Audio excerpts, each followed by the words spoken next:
মহাকরণ অভিযানের সিদ্ধান্ত নিল 10,323 শিক্ষকদের নতুন এক সংগঠন। আগামী 11 জানুয়ারি তারা 5 দফা দাবির ভিত্তিতে মহাকরণ অভিযান করবে। আবারও আন্দোলনের রাস্তায় নামছেন 10,323 শিক্ষকদের একটি অংশ। রবিবার আগরতলা প্রেস ক্লাবে সাংবাদিক সম্মেলন করে তারা এই ঘোষণা দিয়েছেন। রবিবার আগরতলা প্রেস ক্লাবে অল ত্রিপুরা সরকারি 10,323 অ্যাড হক পে শিক্ষক কর্মচারী সংগঠন নামে একটি সংগঠন সাংবাদিক সম্মেলন করে। 10,323 শিক্ষকদের নিয়ে কয়েকদিন পর পর নতুন নতুন সংগঠনের সৃষ্টি হয়।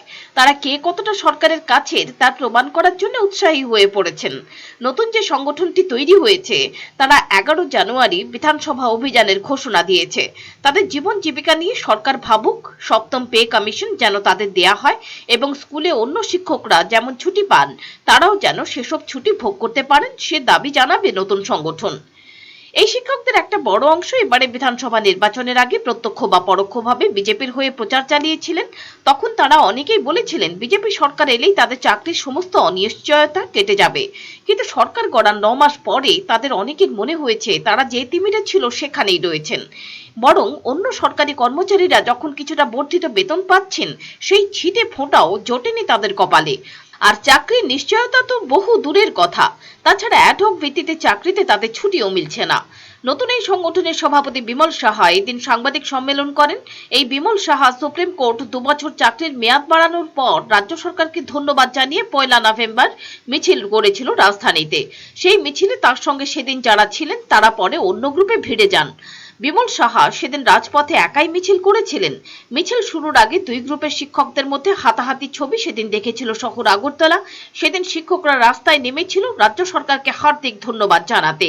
সেদিন যে বিমল সাহা 2 বছর চাকরির মেয়াদ বাড়ানোয় শহরে নেমেছিলেন ফেস্টুন হাতে রাজ্য সরকারকে ধন্যবাদ জানাতে, সেই বিমল সাহা রবিবার সাংবাদিক সম্মেলন করে বলেছেন সুপ্রিম কোর্ট তাদের কথা ভাবেনি, রাজ্য সরকারকে সুবিধা দিতে ওই রকম রায় দিয়েছিল। মাত্র 2 মাসের মধ্যেই সুপ্রিম কোর্টের রায় নিয়ে এত গভীরভাবে বুঝলেন এই নেতা বাবুটি।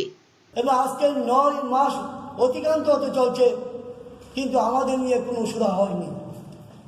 কিন্তু কয়েকদিন আগে যে সুপ্রিম কোর্ট রায় দিয়েছিলেন 10,323 জন্য যে 17 মাস মেয়াদ বৃদ্ধি করেছেন 26, কিন্তু আমরা এই সংগঠনের পক্ষ থেকে মনে করি সেটা রাজ্য সরকারের স্বার্থে করেছেন সুপ্রিম কোর্ট। 10,300 পরিবারের সুরক্ষার জন্য নয়। তারই প্রতিবাদে আমরা এই মহামিছিল যে মহাকরণ অভিযান যাত্রা শুরু করতে যাচ্ছি 11 জানুয়ারি।